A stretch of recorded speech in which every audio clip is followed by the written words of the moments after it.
What do you think about unconditional love? Today, I'm addressing that. Thanks for being here. Enjoy the video. So, while we go feed the animals, let's chit chat about one of the popular topics that I come across in my discussions, which is that of unconditional love. Unconditional love, people love. I mean, they're really all about the idea of unconditional love. And I know why. It seems, let me get this set up. It seems like a fantastic idea to have unconditional love. And, you know, it seems like a great thought, something that we can achieve and have. Hold on. But here's my problem with this idea of unconditional love. Unconditional love in a world that is conditional seems to me to be a stretch. I just don't see how people are going to pull it off, because we all live in a world of conditions. And I can hear some people right now, I can hear them saying, well, you know, God is unconditional. Okay, that's true. I can go for that. God is unconditional, so God's love is unconditional. Right, I got it. You know, I can even support that with Bible. You know, it says that God is the same yesterday, today, and forevermore. Yes. It says that God is love. So if God is the same yesterday, today, and forever, then yeah, love is the same yesterday, today, and forever. But people, we're not the same. We are very much conditional, and we operate off conditions. So with that in mind, I think the idea of unconditional love is just a great marketing term that is just going to leave somebody disappointed. Right? Because how are you going to pull it off? How are you going to actually be and operate unconditionally without any conditions when everything exists based upon conditions? I mean, even if we look at love, think about it as a topic, first, we would need to define love, okay? And a lot of people have never done that, never defined love. So then how can it be unconditional when it's undefined?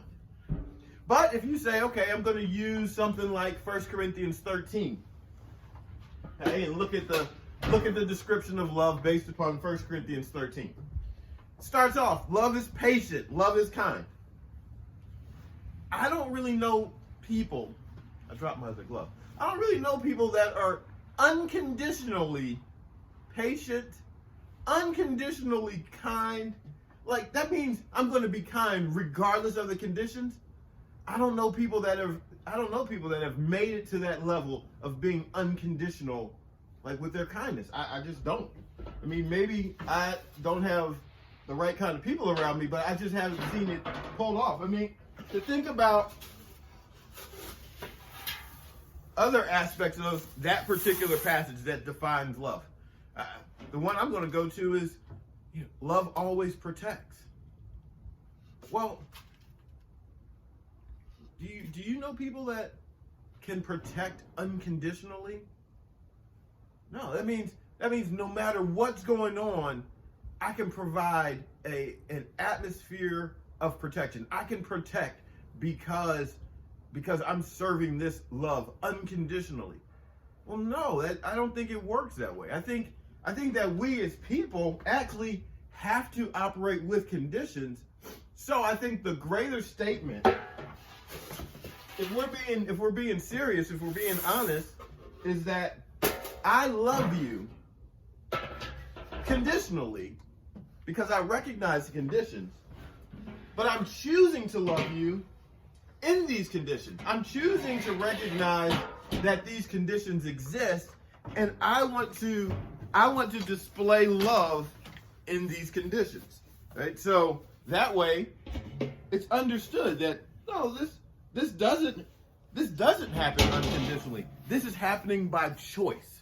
This is happening because I recognize what the situation is, and I'm choosing to love you in spite of the conditions, even though I recognize conditions. So I think conditional love is a greater testament than actually kind of tricking somebody or selling somebody this false notion of unconditional love. I don't know, what do you think about that? Put a comment in the comment section if that makes sense to you. That's what I think. So, unconditional love. I say, don't worry about unconditional love. Recognize conditional love. Pay attention to the conditions, and then operate and serve your love in the conditions, within those conditions. Be a conditional lover that decides that you're going to face the conditions and serve love in those conditions.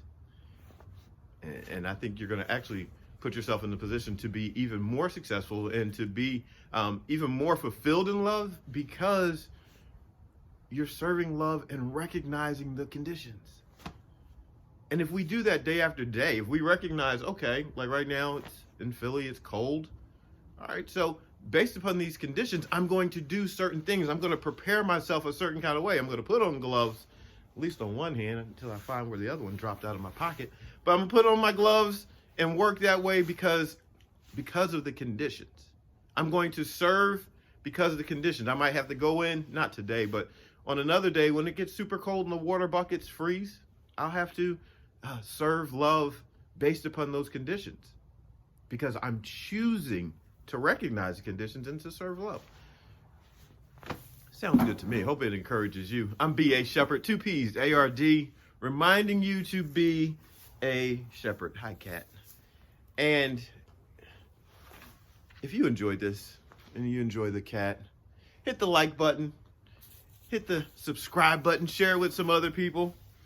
I'll start showing you the horses soon, so hang around for that, because we'll talk about love and serving love and life and leadership using the horses and the animals and the environment around the farm. So stick around, be a part of the community, and let's dominate life. See you next time. Peace.